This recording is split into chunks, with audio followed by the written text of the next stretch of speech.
Ink has always known my voice, even long before I had a choice. When speaking feels too tight in my chest and that paper holds what I suppress. See, expressing myself has always been through quiet pages and faithful pens.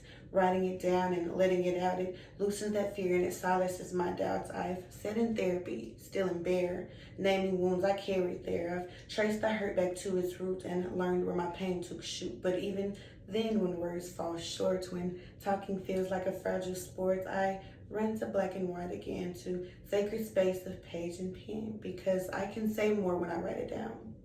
Let the truest parts of me be found. My mouth grows small and my thoughts retract, but ink will never hold me back.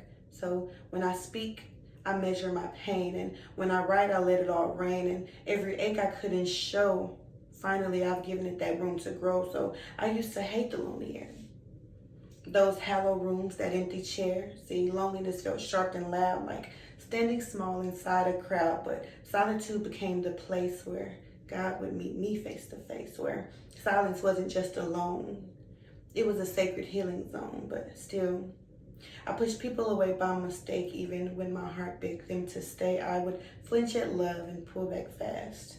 Afraid the present is the past, I would build a wall I never planned and step back from a steady hand, not because I don't care, but healing needs protected air. So sometimes I choose the lonely nights over arms that feel just too right, because I know before I blend, I have to let my own heart mend. And if you ever read my lines, know you're reading between my spines, and reading my poetry is reading me.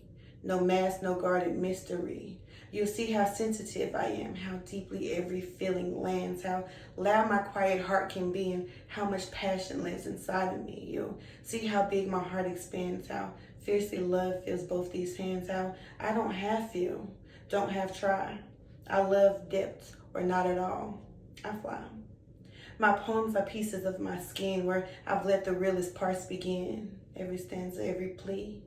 It's just uncovered honesty. So if I pause, if I retreat, it's not because your love's incomplete. It's because I'm learning how to be whole before I say choose me.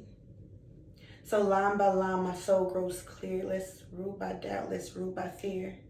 Prayer, paper, and patience and grace are rebuilding me in this quiet space, and maybe pushing back to heal is how I learned what love should feel.